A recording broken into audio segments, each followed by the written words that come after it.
Okay, stats. For 10.3, the p-value approach, just like in 10.2, the classical versus p-value approach, steps 1, 2, and 3 are exactly the same as they were for the classical approach. We have our tests, level of significance, our test statistic. But unlike 10.2, where we could find a very specific area, the best we can do, based on our test statistic, is find that our area is between two values on the table, and we'll talk about that when we get there. However, that should still be good enough to let us know if it's how it compares to alpha when we compare it. And then we'll still state the conclusion at the end. So let's talk about how to use this chart to figure out what's happening.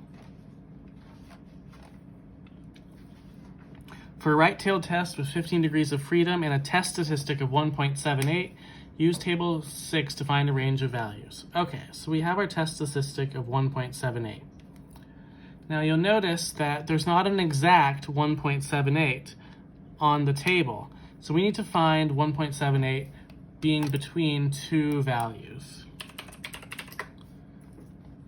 So let's look at our t-table for where we might find 1.78 and find the two numbers at the 15 degrees of freedom that 1.78 is between. Okay, so if I look through at 15 degrees of freedom, it looks like I see a 1.753 and I see a 2.31.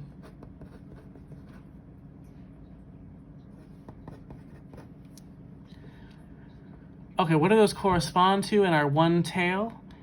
If we look up at the top for the how much areas in one tail, it looks like there's a 0.025 and a 0.05. So that means that my p-value is somewhere between 0.025 and 0.05 because that's the value it's between. So there's between a 2.5% chance and a 5% chance that this would be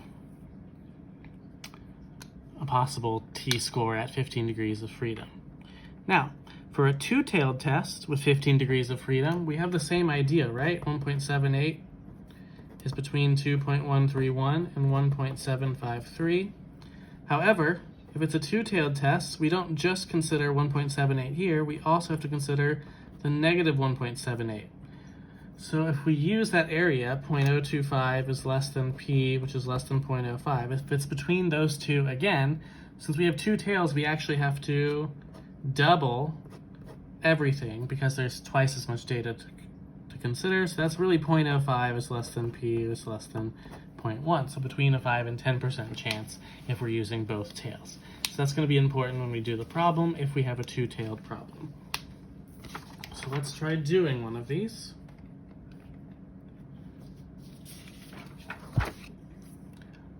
According to the United States Mint, quarters weigh 5.67 grams. The researcher is interested in determining whether the state quarters have a weight that is different than 5.67. He randomly selects 18 state quarters and weighs them and obtains the following data. At the alpha equals 0.05 level of significance, is there evidence to conclude the state quarters have a different weight than 5.67 grams? So be careful because the sample is small.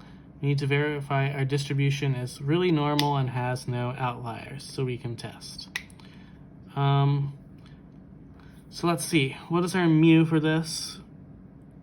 Now, assumption of normality appears reasonable because they've done it with the quarters before, just looking at the data so we can test. Now your mu is written there really in a small amount, but it's 5 looks like 7.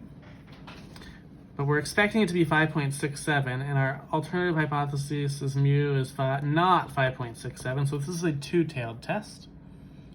The alpha level that we're considering is 0.05, which is the most common one. The test statistic, so let's compute our s over the square root of n.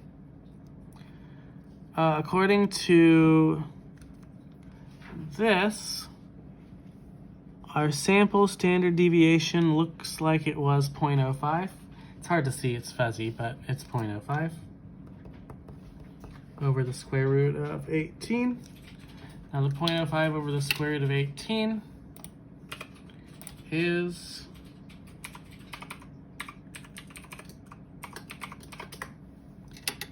0.0118 roughly.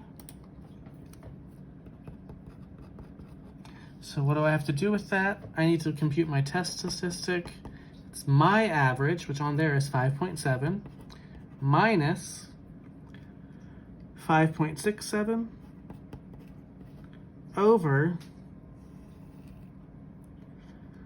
that 0.0118, which is 2.55.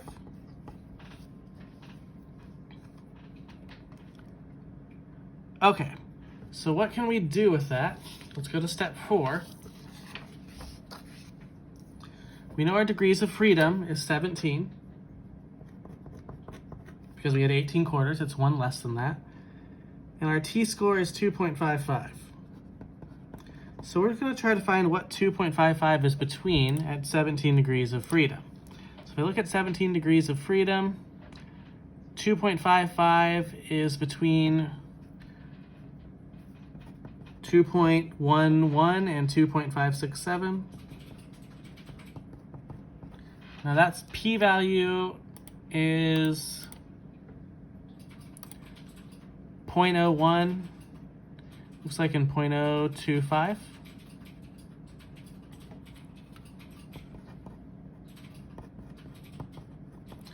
Which means if I double it for a two-tailed test, it's 0.02 to 0.05. So p is somewhere smaller than 0.05. What does that mean? That means p is smaller than alpha. And if the p is smaller than alpha, that means we reject H naught because it was a really unusual event. That means there is sufficient evidence to conclude at the alpha equals 0.05 significance level that the mean weight of the state quarters differs from 5.67 grams. Now, we'll do the last problem in the next video.